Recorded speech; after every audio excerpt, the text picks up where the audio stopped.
coming down to the 16th pole. Catholic boy is pulling away. He's so impressive today, the others didn't even have a prayer. Catholic boy rolls in the run. Happy Travers. Live from the backstretch at historic Saratoga Race Course, this is Racing Across America with Seth Merrow. Racing Across America is brought to you by Pinnell's Restaurant, a Saratoga tradition since 1922.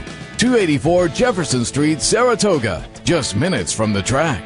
The Leah Auto Group. To search their inventory, schedule a service appointment, or find a dealership near you, visit leahcars.com.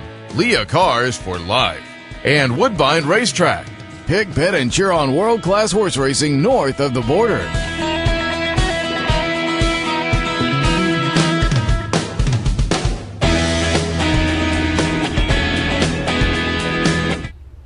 Good morning and welcome to Racing Across America on this Wednesday morning, live from Clare Court, right in front of Clare Court on a Wednesday that, as I said at the end of the handicapping report, a little overcast, a little humid, but otherwise a fairly nice day up here at Saratoga after a really nice weekend. Day one, a little bit rainy, but boy, the rest of the weekend was gorgeous, and I think it's supposed to be nice, but a little bit hot and humid as we progress through this week. We'll see how it goes, but again, keeping our fingers crossed today weather-wise. Coming up a little bit later on the show, Justin Feliciano, the executive chef at Malcom's. They're a sponsor here on the program, so we thought we would introduce you to their menu and give you some ideas for maybe post-race or off-day dining options. Malcolm's down in Schenectady. We'll talk about that towards the end of the show. Teresa Genaro will come on with her weekly calendar of events. We'll give you the update on what's coming up in this upcoming week. Also, tribute to Rick Violette. Pulled up the interview we did last year right after the Whitney when Diversify won. And again, the stakes race today is named after Rick. Boy, just left us too soon.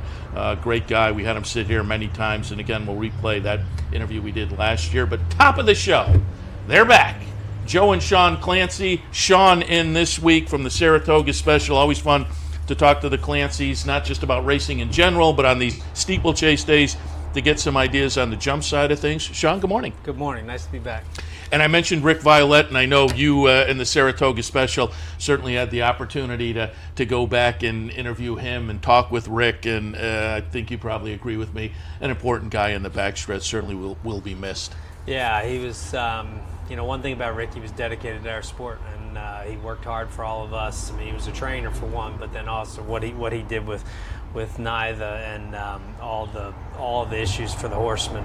He had your corner, he had your back. I always said, people, you could disagree with him, but I'd say to guys, I'm like, he's at the meetings. He's going to the meetings. The rest of us aren't going to the meetings. I mean, he went to he just was there tirelessly working for horse racing, and gone too soon. I mean, I watched the Whitney last year with him, and when Diversify won, it was just a special moment. Walked out of there with him, and I just kind of, he was sick, but you still didn't you thought he was going to be here forever. You just, so to come back this year and not being here is just, it's just a hole in our sport that nobody could fill. And appropriate early in the meet that there's a race named after him, so we take a few moments to remember him. As you say, an important guy on the backstretch.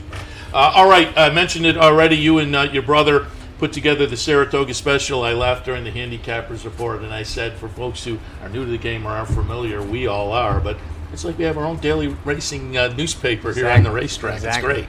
Exactly. We started in 2001, and I've been trying to bring the stories that you might not read anywhere else. Somebody asked me the other day about it, and I was like, I walked up the stretch with Alan Jerkins after he won the Priors. It was just the two of us, and those kind of moments. And it's I'm honored to do it. It's fun. This place is the best, and we're back again. It's great. Remind people where they can pick up the special. So anywhere around town, all around the racetrack, in bars, restaurants, Stewart's, everywhere around town locally. And then online, you can go to thisishorseracing.com. You can download PDF right there. It's very easy. And, we're going strong. and that's a great picture of the cover right there, and a reminder that you can pick it up online. That's what, for 2-3 years the online edition has been out there. Yeah, we've done it for a while now. Yeah, but it makes it real easy. I mean, we laughed. We were up here when we first came up here. There was no such thing. We couldn't. We were driving the paper on a disc to the printer, and now guys, people around the world can read it, which is just brilliant. And again, you go to the website and you can pull up the edition every day and have a shot in here. I pulled it up last night of here and there the notes, which is always fun. That obviously coverage of big races and racing events and racing news, and your cup of coffee at the back of the newspaper is fun. But I think people look forward to here and there, by the numbers, the license plates, the names of the day, and everybody wants to get in worth repeating. Yeah, exactly. We started the here and there at Saratoga. That was the first issue we ever did, and I said to Joey, my brother, I was like, I got all these quotes that I just been kind of collecting and stuff. What do you think we should do with them? We're like, we'll put them on the first page. We'll just put them all there, and as we've done that from the first issue to now, and it's great fun. It's an easy way to kind of bring the life to the backstretch. I like an the easy way to get into there. He said, I've got nothing worth repeating. That's worth repeating right there. Yeah, exactly. It's fun. As I was putting this together and came in this morning, got out of my car, and I thought, I should have gone back and looked at the first issue of the season. What's worth repeating, and what really the other notes in issue 1 every year? Do you go back as classic? Yeah, it should. Exactly. Classic worth repeating. Exactly. We always we have a long list of ones that we remember and stuff of all our great quotes over the years. My favorite here and there ever was just 2 Spanish guys back here, and they were going back and forth, and one guy said, "No way," and the other guy said, "See way." That's my all-time classic. And I have friends of mine will every once in a while you'll say "no way," and out of the blue they'll say "see way." And so that's how you take those kind of quotes. You wouldn't know what to do with them and put them there. So it's fun. And I can't tell you how many times I've heard over the last few years. Everybody wants to be in it now, and somebody will say something, and somebody, that's going to be in the special. Yeah, it's funny. Sometimes somebody will say something, and I'll look, and they're like, "No, you can't don't put that in there." I'm like, all right. But it's fun. So started in 2001. You've already talked about it a little bit. Just how has it changed over the years? The technology clearly has changed. Yeah, technology for sure. I mean, that's changed the most as far as just we literally we put it on 2 discs. We had an afternoon disc and a later disc. You put it on the disc and drive it to the printer, and then wait there and drive the papers home. Now, obviously it's all internet based, and that part's great. We created that, the accessibility to really get out there. I mean, we spent early on, you spent a lot of time and money and infrastructure just trying to disperse your product, which now you can kind of do that without a lot of hassle, which is nice. And somebody asked the other day, what's really changed. And as far as the racing goes, it was all the little trainers. I mean, I remember coming up here when I was a kid, and then all the way through the first, for almost 18 years, I guess now. Used to be all these little trainers around 3, 4, 5, 6 horses, and that's changed a lot, which is kind of disappointing in a way, but that's changed a lot. Speaking of trainers, and again, for most of our audience, I'm sure, is familiar with this special, but for folks who are new, and I'd like to address new people when I do the handicappers report and in this show, because Saratoga draws so many people into the game. So if you aren't familiar with the special, you can pick it up on the racetrack. It's free, and a lot of great information every day. One of the things you've had over the past couple of years, though, that is a lot of fun, the barn tours. Yeah, that's a really fun project. It's sponsored by Fasig-Tipton, so we call it the Fasig-Tipton Stable Tour. We just go to trainers' barns and ideally just walk the shed row with them and talk about each horse, and it's really fun. You'll get some great. There's some good information in there if you have to wade through it a little bit. I'm usually horse will win, and somebody will say, I'll get a text or a tweet. It'll say, "Hey, that Stable Tour has done it again." I look, oh man, I forgot that Jimmy Toner said that he did a wind surgery on this filly, and she's training better. You're like, I missed it, but it's a fun way to try to get different people in the paper and look at different horses, and fun way to kind of follow horses. And like I've done the Stable Tour with Bill Mott over the last probably 4 or 5 years, and to walk down his shed row, we do it kind of late morning, usually late in the meet. And it's just a special, really special moment just to see those kind of horses and have him talking about them. So it's fun. certainly worth checking out. If you haven't picked up the paper yet, by all means do it. And as I say, it's free around town. But I noted, and I told you, I joined. You've got the Readers Club this year, which you tout as, support independent journalism. And as a guy who for years has done a horse racing website, I know you got to go out and knock on doors and try to get advertising. That's tough to do, and you've got plenty of good, loyal advertisers, but it certainly helps if people want to jump in and become a member of the Readers Club. They can, as you say, help support independent journalism. Yeah, exactly. My brother came up with this. The last two are great. Invitations to special events we haven't scheduled yet, and other benefits we're still dreaming up. And actually, a friend of ours, she joined, and she said, God, I wish I would have thought of those last two things when I was in marketing.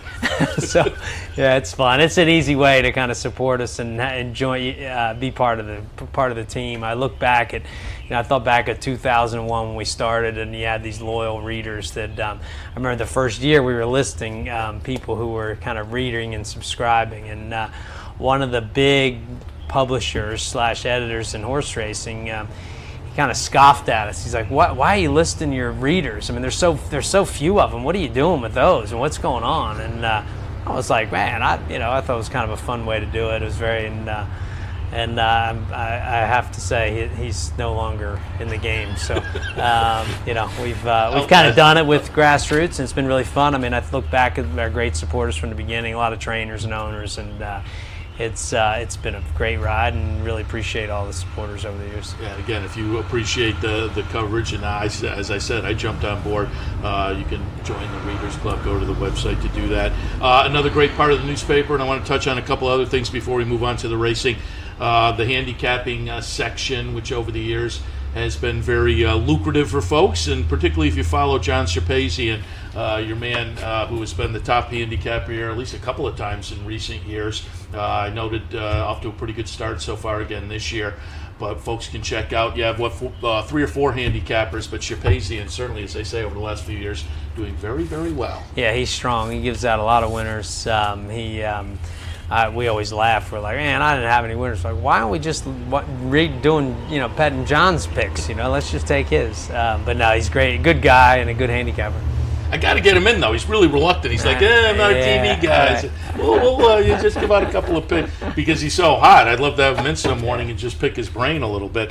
And before we move on, also want to tout. See up in the press box, the Saratoga Special interns are down there again this year, and every year you bring in a new group and some holdovers from previous years. But talk a little bit about, over the years, the folks who have come through the Saratoga Special pipeline. I mean, 2 that jump right out, Gabby Gaudette and Travis Stone. Yeah, for sure. It's that's been a very rewarding part of it. I mean, I never would have thought that we could have given those kind of kids opportunities in our sport.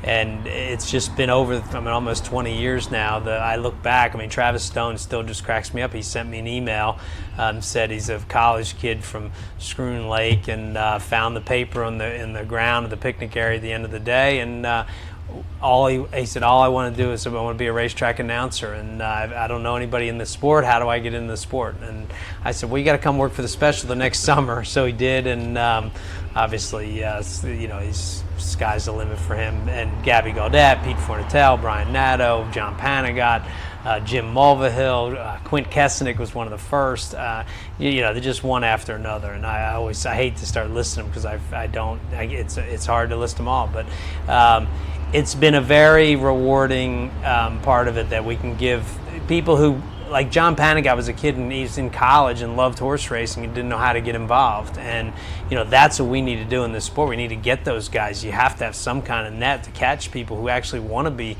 involved in horse racing, especially young college kid that likes the game. I remember he sent me an email and said, I want to be a jocks agent. And I remember saying, oh, you can do better than being a jocks agent. And sure enough, now he's Javier Castellanos' jocks agent, making way more money than a newspaper publisher that told him to come up with something better. But no, that part's great. It's been really It's rewarding. It's just nice to see. Check out the masthead and the bylines on some of the articles for the interns. They could be future stars in the sport. Various things. I mean, Travis is an announcer, Gabby on TV, Panagot, Jock's agent. They cover the gamut, but they came through the Saratoga special. All right, let's jump in. Again, one of the reasons we'll have you guys on, you and Joe, during the meet is to talk a little steeplechase. And we kick off the steeplechase season. And for folks who don't know, Sean, a former steeplechase jockey, miss it? Do I miss it? It took me a little while to figure it out. I miss it like college. I look back, college was great. It was great 4 years of my life. I really enjoyed it, but I don't want to go back. You know what I mean? It's a segment of your life, and that's perfectly fine where it is. That's very good. All right, the opener today, an allowance non-winners of 2 lifetime. While we talk, I'm going to pull up that race from Parks. We're going to watch Malcom win, the number 10 horse here. Wins pretty easily in an event that you would think would tighten the horse up for the race this afternoon. I went with the number 3 Malcom on top, Whitman's Poetry in the 3rd spot, and my man Shepard. I thought Zeppelin Ride could be a little bit interesting at a price, but what were your thoughts on the opener? Yeah, I wish I had something creative, and I looked at it as much as I could and tried to come up with something more creative than Malcom, but if you can watch in that race, he won in hand. He's an impressive horse. He came over from Ireland, won his first start, which if you look for good formful races in steeplechasing, you look at PW, which is an abbreviation for Percy Warner, which is the Iroquois steeplechase. Anything coming out of those races are live. The maiden winner there is always going on to be a good horse, Good Night Shirt, and horses like that. So really, really good horse. Davy Russell, who's an international icon as far as riding goes, comes over to ride the horse. He won on him at Nashville. Davy Russell's won the last 2 English Grand Nationals and countless races at Cheltenham. So he's tough. A little cut in the ground now with the rain won't hurt. I think he's hard to go against. I was going to use Sight probably in second just because of the Jack Fisher factor. I rode for Jack Fisher, and there were horses that would just come in and out of form, and you never really knew why or how. So his horses always run well. He's got some old ability, flat form from Bill Mott back in the day. I mean, if you're a numbers guy, ran 85 Beyer one time. So Whitman's Poetry's live too. Nice horse. Same thing, Jack Fisher.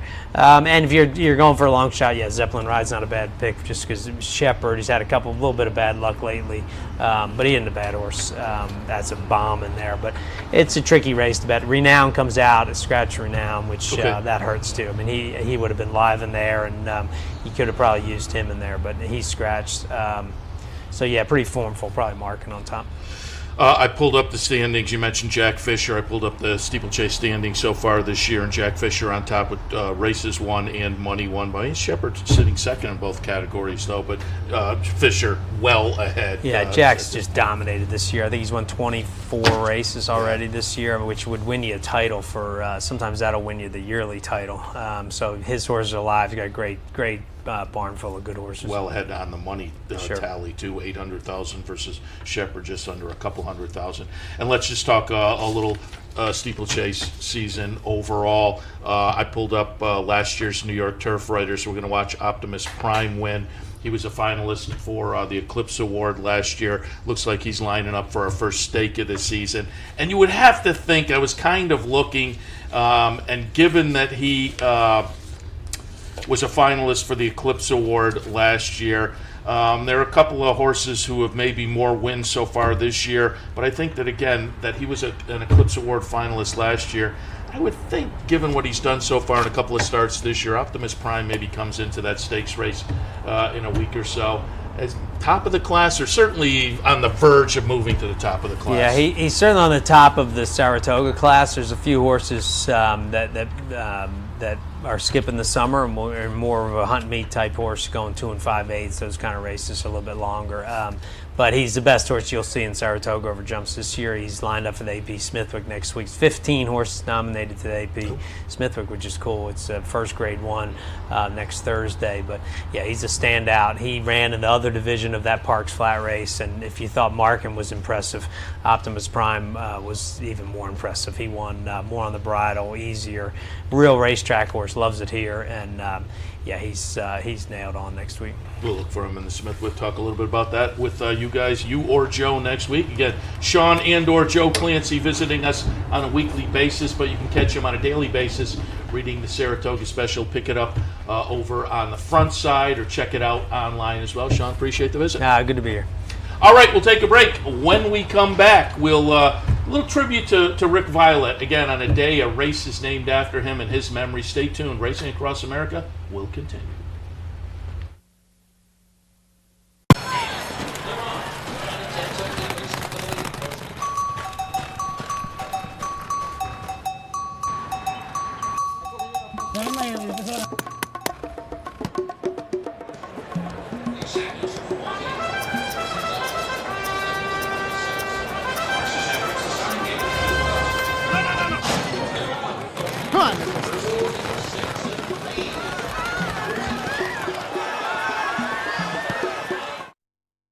You like free money? Well, Capital OTB gives its players plenty of opportunities to cash in. At Capital OTB, there are so many ways for horse players to receive bonus dollars by simply participating in promotions such as our bankrolls, bounty bets, online handicapping contests, and much, much more. Plus, with Capital OTB's Player Rewards program, you get actual cash back. So what are you waiting for? Log on today at CapitalOTB.com or CapitalOTBBet.com and claim your free money.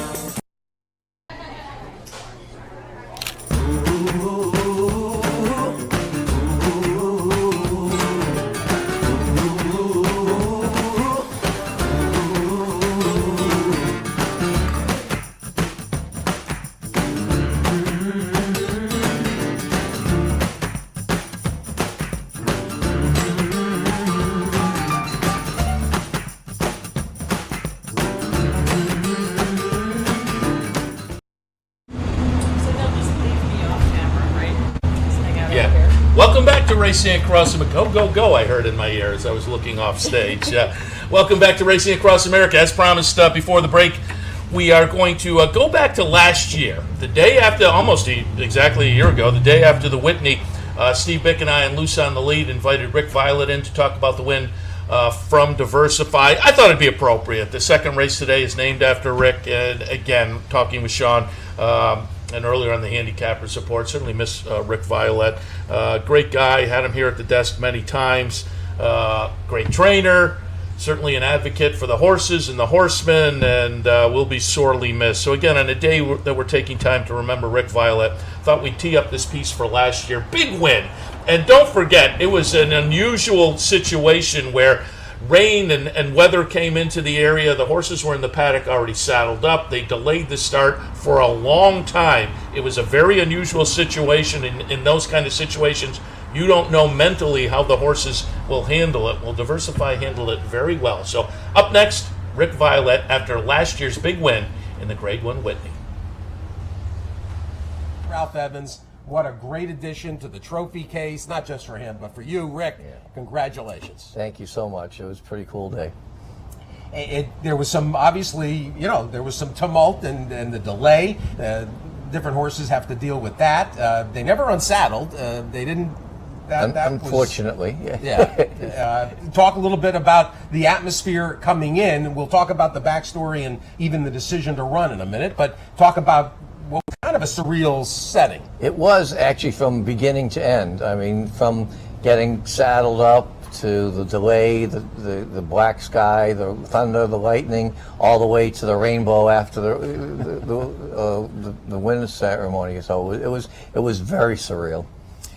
The track, the decision. Is that correct English, Teresa? Very surreal. Is that a phrase? It works.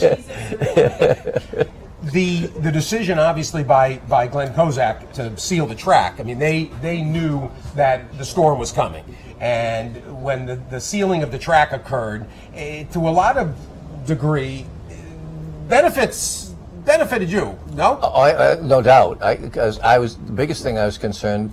I thought the inside of the racetrack was not as fast as the outside, and speed wasn't being favored at all. I mean, even the test that race before, the Claravich horse was resolute in the middle of the racetrack to get up, and it seemed that 5 or 6 path up the lane was the best place to be. So we were concerned about it when they announced that they were sealing it and then the rains came, everybody was frustrated with the delay, but I really thought that kind of leveled the playing field a little bit.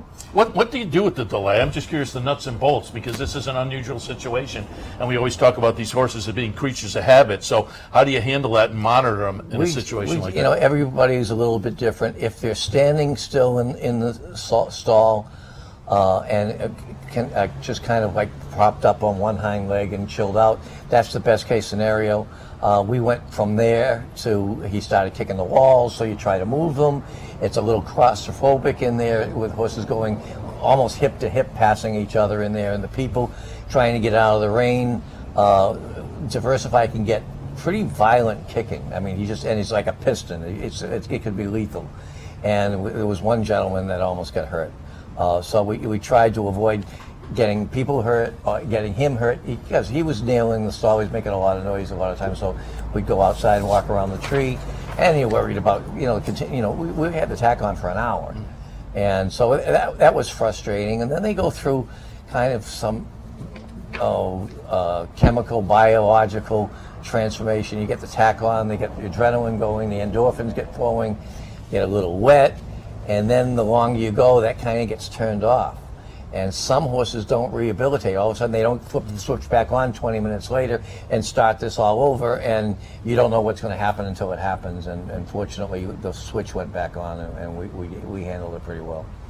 Should we jump in and take a look at the replay? We'll pick it up. We're going to watch the entire replay here, so just kind of take us through as we open the gate and go around the track. I was standing in the winner's circle, and probably the end of the backstretch, as he kind of opened up an extra length, I said, oh, this one's over, but gets a great break here and clearly goes right to the lead. That was very cool. The break was critical.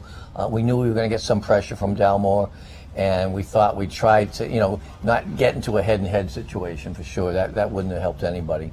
But when he beat the latch and cleared the field, I was pretty comfortable. And 23 and change for him is a nice rhythmical pace for him.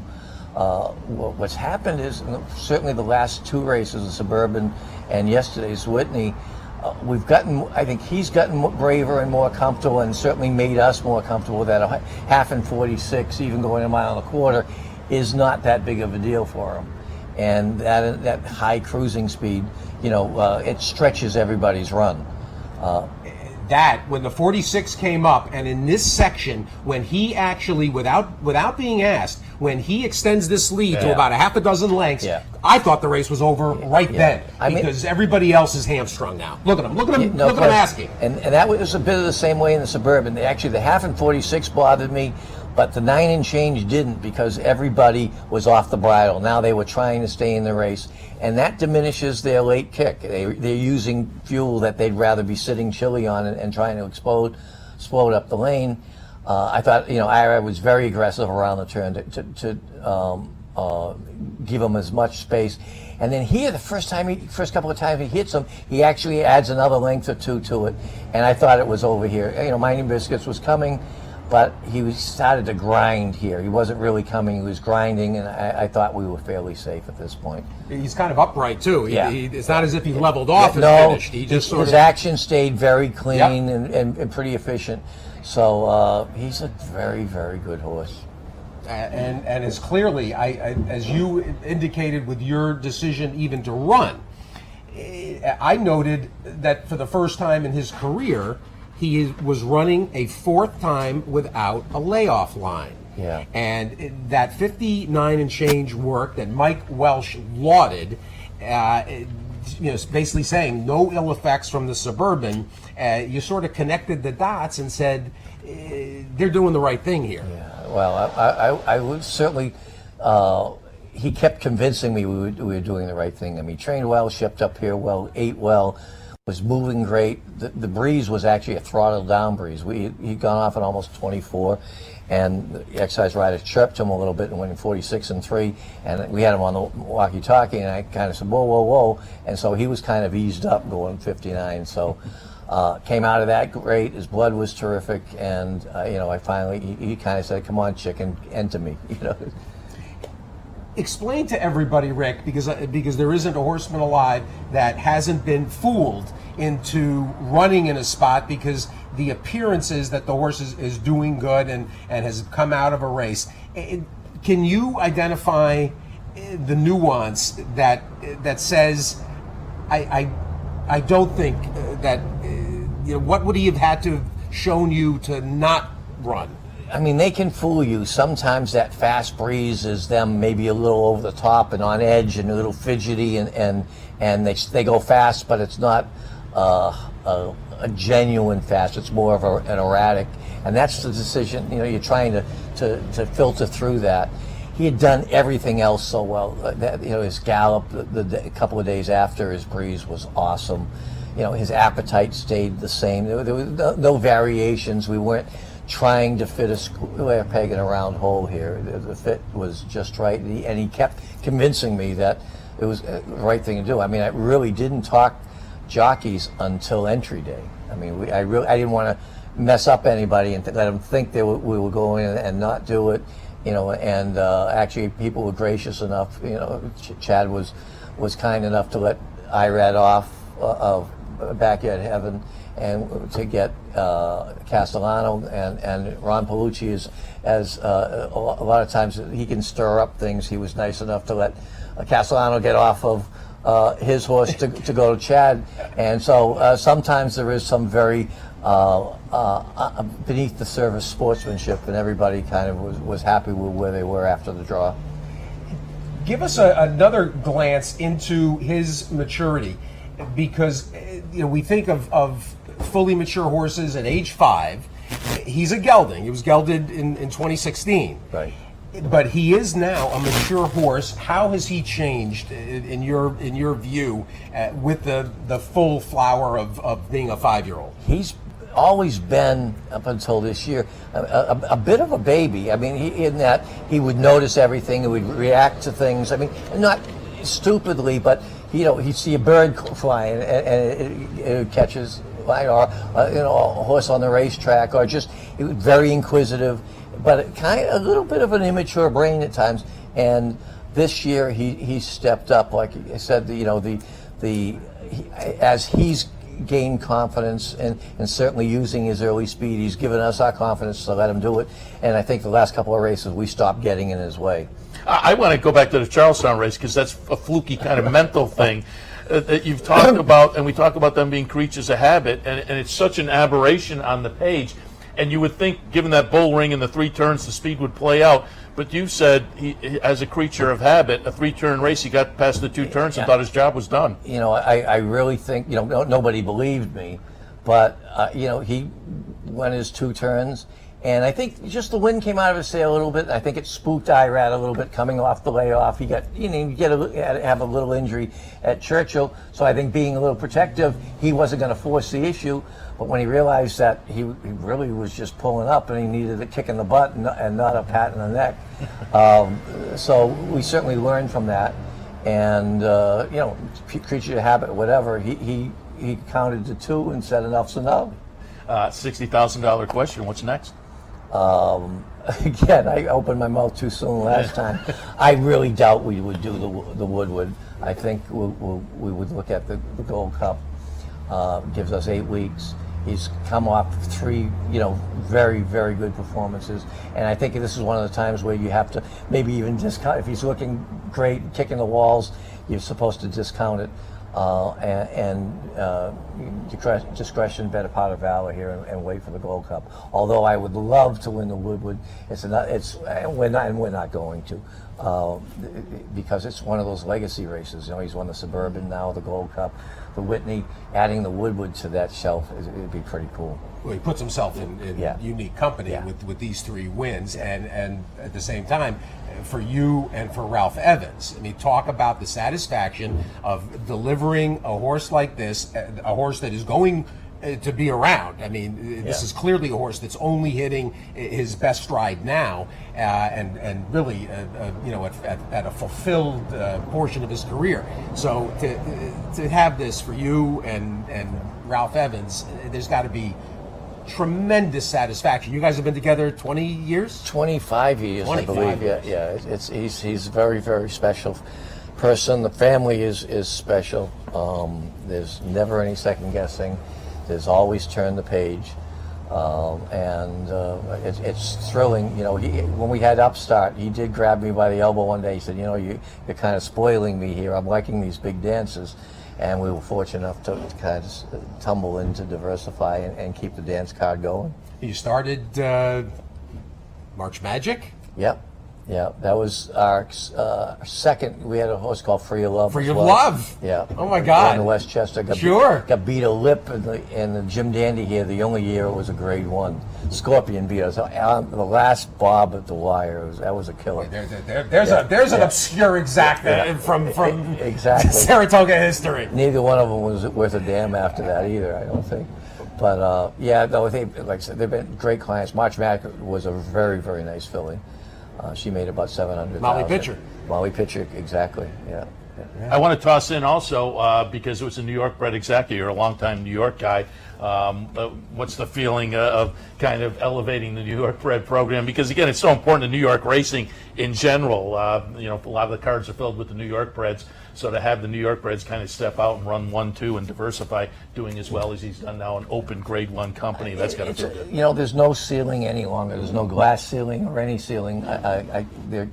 New York is capable of breeding very, very good horses, and certainly top of the class. I actually chuckled a little bit. There was some of the commentators saying this might be the weakest Whitney in years and everything, and I had 3 grade 1 winners, and I'd actually like to go and look at all the grade 1s across the country and see how many grade 1 winners were in those races. Even Gunrunner was a freak of a horse, and it was a great horse, but I think he was the only grade 1 winner in last year's Whitney. So I think sometimes it's a backhanded compliment, because the 2 New York horses New York breds were the 2 stars of the race, and somehow in some people's eyes it diminishes it. And I think anybody with a real knowledge of things realizes that it does anything but that. A couple are very special. Yeah.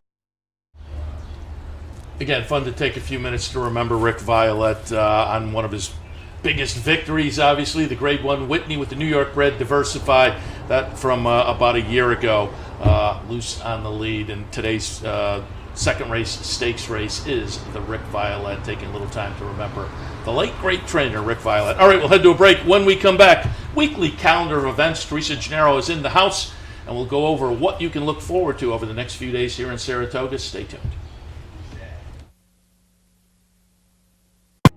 Looking for a fantastic meal? Stop by Malcom's, a unique farm-to-table restaurant experience. Located at 617 Union Street in Schenectady, Malcom's offers locally grown fresh foods, mouth-watering flavors, an enhanced drink menu, and terrific service. Malcom's is a sure bet during Saratoga season. Make your reservation today.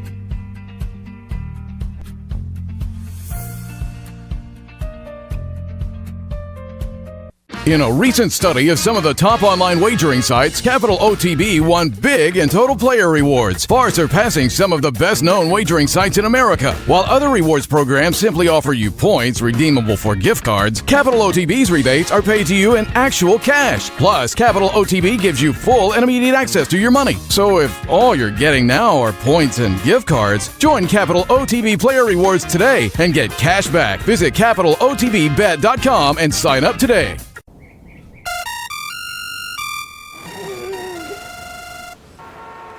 Come on. I want sales reports on my desk by Monday. Whoops. My bad. Love racing? RTN brings you every live simulcast on your home television, plus live video streaming and race replays on your PC and mobile devices. To order, visit rtn.tv. RTN, a breed apart. Welcome back. Racing Across America, kicking off week number 2 here at Saratoga, Wednesday, live from the backstretch. And as promised before the break, joined now by our friend Teresa Genaro. Calendar of events will tee up what is coming up in the week ahead. Good morning. I like that, tee up. Tee up. And we were talking during the commercial, you were in the winner's circle, and somebody said you had tweeted out that you were avoiding accidents, trying to make it for T Loves a Fight a couple of days ago, getting into the winner's circle. I was on the beach in Massachusetts celebrating a friend's birthday, and I thought I was going to miss it. And I realized as I was getting closer that I might get there. And I really, there was some poor pedestrian crossing Union Avenue. It was against the light. I was like, you are tempting fate, my friend. I literally got into the winner's circle to watch the race at 0 minutes to post. But, it was all worth it. He won again, 3 in a row for his new trainer. Couldn't be happier. T Loves a Fight. Yeah. And speaking of T and fighting, although I guess maybe not so much of a fight, but I don't know whether I asked you last week when you were in here, how'd the school year go? It was great. Most of the year, teacher / racing journalist up here, obviously summer vacation, but how'd the year go? It was great. I had 3 great classes full of kids. I teach 11th and 12th grade English in Brooklyn. A lot of fun. My sister retired now, but taught first grade for many years. Could you handle first graders? Oh my God, no. Oh, no. I think the lowest I've gone is 8th grade. And I think middle school's kind of cool, but all day with the little ones, I don't think so. She was great, but I'm with you. I'd be it takes by the end of the day, I'd be insane. A special person to do that. All right, let's take a look at the upcoming calendar. Oh, before we do, we just did our little tribute to Rick Violette, and so I know you certainly knew Rick and knew Rick well. Give us some of your Rick Violette thoughts, because again, we've talked about it already. Not just a great trainer, but a guy who was concerned about the backstretch and the horses and the people back there and the trainers and whatnot, and will be missed. He will really be missed. And when I first started really paying attention to racing, he was so prominent. And I loved watching his horses win, but even more than that, as you know, I was diagnosed with cancer a couple of years ago, and thank God doing okay now. But through the year that I was going through some pretty intense treatment, Rick, who obviously was going through similar and had been through similar, texted me or emailed me pretty regularly just to check in and say, thinking about you, how's it going? The depth of his unselfishness was really staggering given everything else that he had on his plate. So he was a great horseman, a terrific spokesperson for the industry, and just a terrific human being. Yeah, and appropriately today's stakes race named after Rick. All right, let's move on to the calendar coming up. Again, the Rick Violette Stakes race today. Also today, Saratoga Visit Day at NYRA, which is going to be interesting because NYRA is going to have a booth that will kind of lay out other attractions in the area people can visit with the 2 days off. That's a great idea. Right. And I don't know if that's what the impetus for this was. For several years now, the New York Racing Association has had these kind of weekly features in what's called the Saratoga Pavilion, which is behind the grandstand toward the top of the stretch. And today they're doing Saratoga Visit Day, so there'll be a number of institutions and organizations from in and around Saratoga represented, like the Tang Museum up at Skidmore, which is an amazing facility, the Automobile Museum, obviously the Racing Museum and Hall of Fame across the street, the Saratoga Arts District, the Performing Arts Center, the State Park, the Saratoga History Museum. So if you're new to the area and you'd like to learn a little bit about what goes on outside the racetrack, this is a great opportunity. And again, that's the pavilion, and always worth reminding people where that is. It's kind of out and back, down. If you were on the front side, you'd be towards the top of the stretch, and you won't miss it. It's a big tent. The Coca-Cola Saratoga Pavilion is where you can go. Also today, you and I were talking about the event at the museum, a couple of events for kids coming up. Speaking of small kids, a couple of events coming up. And when you named this one, I had read the calendar, and it didn't catch me until you say it out loud. But at the Racing Museum, and that's today, Backstretch Babies. Backstretch Babies. So for your toddlers, if you want to get them into the horses when they're still young, here is your opportunity. It's for children 2 years old and younger. It's every Wednesday morning from 10 to 11, and they'll be... And this week right too late, but it's an ongoing thing. Yes, unless you want to rush right over. Got a few minutes. It's every week. And there are activities and story time and just an opportunity for little kids to go over to the museum, dip their toes into horse racing. And it's free for children with paid adult admission. You said rush right over. Something tells me that 2-year-old, nobody's rushing anyway. That is a good point. That's a good point. Tomorrow, this is going to be a lot of fun because we touted it last week as one of those that we don't talk about enough. I don't know whether we normally, because it's an ongoing event every day. But we mentioned the breakfast last week to kind of tee people up to remember that. Well, tomorrow you can go over. It's going to benefit Best, so it's got a great cause, and they're going to honor Tom Durkin tomorrow, breakfast at the track. Yeah, Best is Backstretch Employees Service Team, and they provide a variety of services to people who work on the backstretch: mental health counseling, substance abuse counseling, physical health counseling, and services. And so they're celebrating their 30th anniversary this year. Tom Durkin has been a big part of the organization for a long time. And so for $50, you get a breakfast buffet, a cash bar, get to hear from Mr. Durkin, and you get to know that your money is going to support a really good cause. And again, if you've never been to breakfast at the racetrack, certainly worth the visit. Sponsored, I noted that they put out a press release by CDTA. They sponsor the tram tours. We mentioned that last week too. Yeah. If you come over and enjoy breakfast, you can also take a tour of the backstretch. And I think, we take it for granted, but most people don't get back here. We're back here with the TV set. You're back kind of doing some of the interviewing and whatnot. And so we are all exposed to it on like a daily basis. And as I say, it's easy for us to take it for granted. But if you're a fan, chances are you're pretty only familiar with the front side, but come to the breakfast and you get to see what you only see from afar. And it's really spectacular. I mean, I haven't certainly been to every backstretch in the U.S., but the ones that I've been to, there are very few that come close to the beauty of this one. And our set is back here, and a lot of days I will finish television, just kind of sit back here and work for a couple hours. It's quiet, and the horses are walking by, and very nice setting. So again, keep that in mind for a breakfast visit as well. Mentioned this last week in kind of looking forward, but do want to note that the Women in Racing exhibit opens this Saturday at the National Museum of Racing and Hall of Fame. Yeah, and I don't know much about it. Their kind of grand opening is on Saturday, honoring through art and other types of visual representations the role that women have played in racing. So really looking forward to it. There are a lot of women that we've both heard of and not heard of who have contributed a lot to the sport, and I think this is a great opportunity. I'm thrilled that the museum's doing it. And we kind of teed up this perhaps when we mentioned the tram tours, but for folks who want to get a little bit more of a behind-the-scenes look at the racetrack, and I think if you are a fan and you've only been on the front side, I think there are a lot of people who are curious about some of the nooks and crannies and the behind-the-scenes. There's a behind-the-scenes tour coming up on Saturday. Yes, and this is hosted by the Saratoga Springs Preservation Foundation, which is a terrific local organization that has often worked closely with the people at the New York Racing Association to preserve the historical nature of the track while at the same time making necessary upgrades. If you're interested in the architecture in Saratoga, you'll also see that they are active in helping to preserve the architectural integrity of the town. So for their members, they are sponsoring a behind-the-scenes tour with Samantha Bossart, who is the executive director of the Preservation Foundation, and Matt Herf. He's part of the architectural firm, Herf Frost Architects, which I believe you have some connections over there. It's your nephew. Yes. And Matt Herf is also the person who designed the stretch, the new hospitality area at the top of the stretch in the grandstand. So it's a great opportunity. Again, you'll have a terrific time, and because you have to be a member, you will also be supporting a really important organization in Saratoga.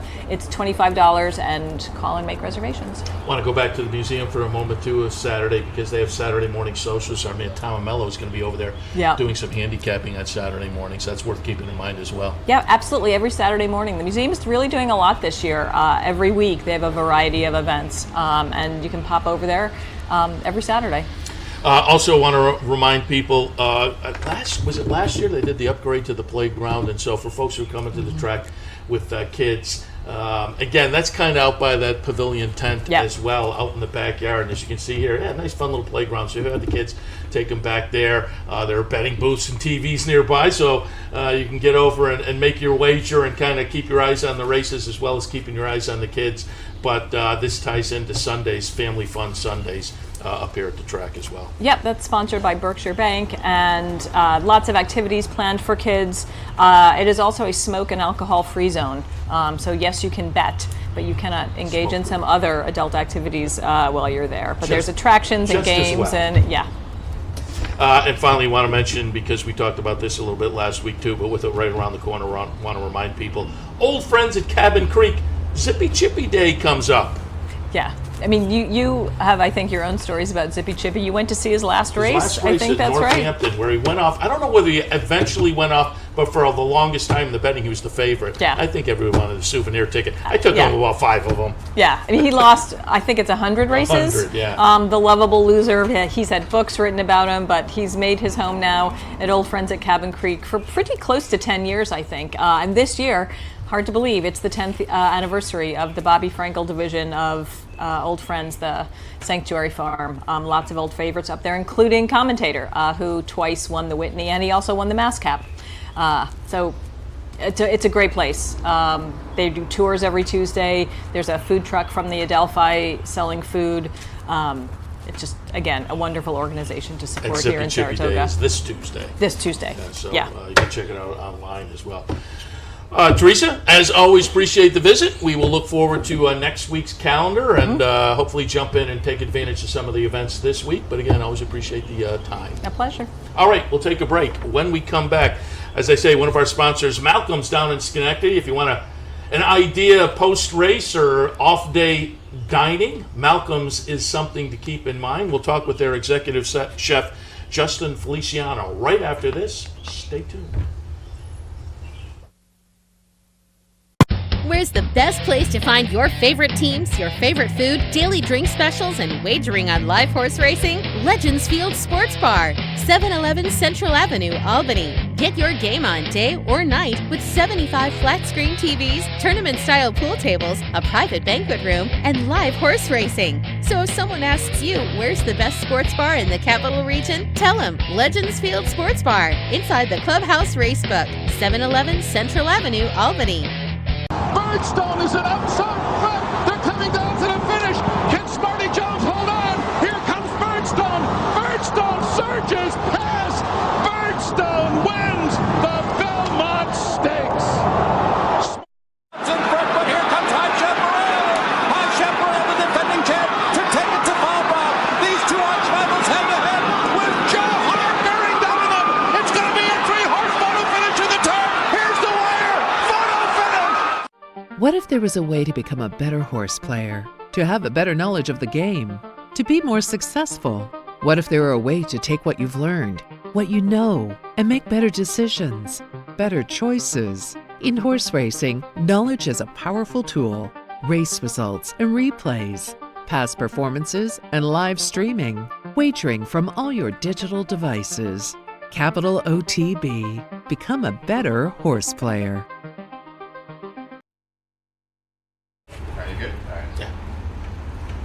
Welcome back to Racing Across America. As promised before the break, one of our sponsors, Malcom's, down in Schenectady. Great place to swing by for a dining option. Joined now by the executive chef, Justin Feliciano. Good morning. Good morning. Thanks for having me. Happy to have you. Before we get into Malcom specifically, talk about a little bit about your background. What's your food background? So I traditionally French, traditional American cuisine. I've worked all over the area. So Salt and Char, Delphi Hotel is kind of part of the opening team of those places. Did about 3 years for Mazzone, and then just kind of bounced around, and then I did about 1.5 years in New York City working for Daniel Boulud. Nice. So a lot of French cooking. So now you're down in Malcom's. Give us the schedule for Malcom's, the days, the hours. So we're open Wednesday through Sunday. Wednesday through Friday we're open lunch and dinner. Lunch goes from about 12 to 2:30, and then dinner 5 until kind of business dictates. And then on the weekends we do brunch and dinner. Brunch opens at 11, goes until 3, and then dinner 5 until business dictates. Very good. So folks can certainly make it down post racetrack on those days and catch a little dinner if they would like to. Malcom's, the menu. Just give us a kind of, before we talk specifically, give us a little overview of the menu. So it's very local farm to table. We work with a lot of local farms. Roxbury Farms out in the Hudson area, Barber's Farms in Schoharie County. We work with Lover Leaps Farm, Highland Hollow Farms, a lot of local products. We want to highlight what the Capital Region and New York has to offer. So does that mean seasonally things will change up a little bit? Menu changes, roughly little pieces of it every week. We might get something different from the farm this week than what we had last week, so we'll change it. So we get a delivery every Tuesday from the farms, and that kind of dictates what's the next week menu going to be. And why don't we roll through some of these pictures? We've been seeing some of them so far, but just give us a little idea what we're looking at. That picture, the grilled cabbage dish there, it's Roxbury Farm cabbage. They they delivered it to us Tuesday with their fresh herbs that they also deliver to us. They give us fresh onions, so they're not dried like you see in the grocery store where they have the shell on them, and we use that as well. It has some pickled mustard seeds and tahini and herb dressing, and we kind of, we don't try to do too much of it, and we try to highlight what the farm gives us. Well, that looks familiar. Yep, so that's the BLT sandwich. We just got tomatoes from Hilltop Acres. First tomatoes of the season, local, I believe those are Barber's potatoes, French fries. The bread is from Pareca's, so we try to stay as local as possible. Every morning we go to Pareca's, we'll get the bread for the BLT. And again, there we go. Yep, there goes that's the charred peas and carrots. That one comes with, we make our own stracciatella cheese in-house, which is basically what's inside the burrata cheese. We'll make that, and then we get the Roxbury Farms gave us some peas and carrots. That's a fresh-made pasta that we make every morning. That looks good. With Cornell Farm eggs and Buckley Farm eggs, depending which ones we have that week. It's just kind of a cheese and pepper sauce, cacio pepe, traditional Roman dish. That is right in my wheelhouse. And then we have an addition of truffles. And then this is our summer salad, which just utilizes all the fresh things that the farm gives us. They just delivered raspberry, so it's going to change to raspberry vinaigrette. Nice. Yeah. And then this is Hilltop Acres tomatoes, just the tomatoes, burrata cheese, a really nice olive oil, and then basil from Roxbury Farms as well. And again, fresh and fresh local ingredients. What do we have here? So this is the scallop crudo. It's raw scallop. I like scallops too. Raw scallop with jalapeno aguachili. So it's grilled jalapenos that we got from the farm with lime juice, orange juice, and then it has avocados that have been marinated in simple syrup. Those are the summer squash that we're getting. We're getting a lot of summer squash in, so we decided to just do a summer squash. I'm in. Awesome. And fairly new at Malcom's, correct? We just hit, I believe, before we move on, that because that looks good as well. That is the duck breast. We get the duck breast out of Long Island from Crescent Farms, and then we have Swiss chard and beets off to the side, which are from Roxbury Farms as well. As I say, you're relatively new down there. Have you put a Feliciano twist on the menu yet? Slightly. Some things have changed. I changed majority of the menu, but it's still to the ethos of the restaurant, which is farm and local. It changes every week based off of what we get, and then the team comes in and we all kind of collaborate and build a menu together. And I know I had a television production company for years, and we did a restaurant review show, so we would go in the back and watch the work in the kitchen a lot, and I know it's a team effort, so give a little shout out to the team. Yeah, so we have Josh, our head pastry chef. We have Rich and Wilson, who are cooks with us as well, and those guys do a great job. I wouldn't be able to do any of the thing. Malcolm's wouldn't be able to do any of the stuff we are able to do without those guys really putting in the work as well. So it's great, and it's an open kitchen, so we're all there, and we have a chef's counter, so they can sit right at the counter and kind of talk to us.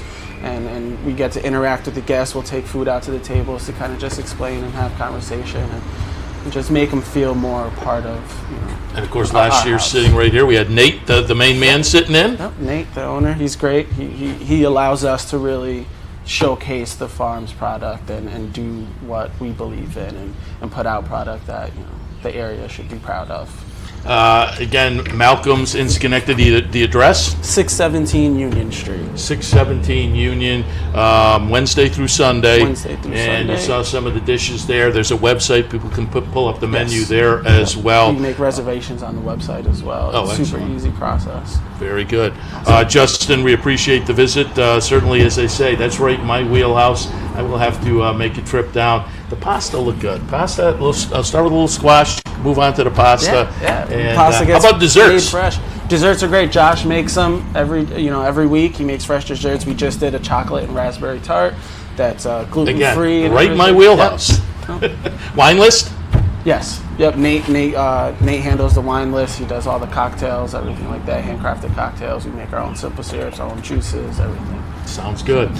Justin, really appreciate the visit. And again, I'll tell people to swing by Malcom's down in Schenectady, or again, visit the website and check out the menu. But as I say, appreciate the visit.